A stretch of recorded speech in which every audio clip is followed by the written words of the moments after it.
Découvre l'extrait du prochain épisode de podcast qui sortira mardi prochain. Donc une assiette efficace, au final ça va pas être une assiette vide, une assiette à remplie qu'à la moitié parce que tu dis que tu vas manger pas assez, ça va être une assiette équilibrée. Et non, manger suffisamment ne va pas t'empêcher de maigrir, ok ? Au contraire, c'est ça qu'il faut faire. Ça va t'autoriser à perdre du poids, à revenir finalement à un état normal dans ton corps, ok ? C'est souvent là que le stress s'invite. Tu vois, t'as peur de trop manger, t'as peur de grossir, t'as peur de mal faire. Et ce stress-là, même s'il est silencieux, il est sous-jacent et ça va te bloquer énormément. Donc dans la tête, il y a beaucoup de choses qui se jouent, ok ? Tu l'as déjà vu avec moi dans le podcast, je pense que je continuerai à le redire parce que tellement c'est important.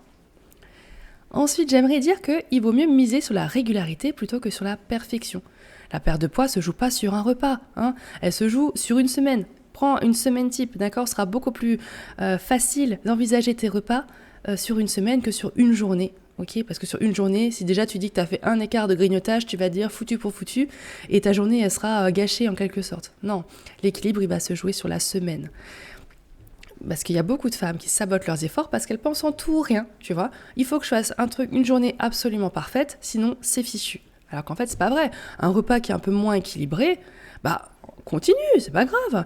La vraie question, c'est à quoi ressemble ta semaine ? Qu'est-ce que tu manges sur une semaine, d'accord ? Sinon, dans ce cas, tu fais plus aucun resto, tu vas plus manger avec des amis, tu fais plus de dessert maison, tu fais plus rien, quoi. Non, c'est pas comme ça.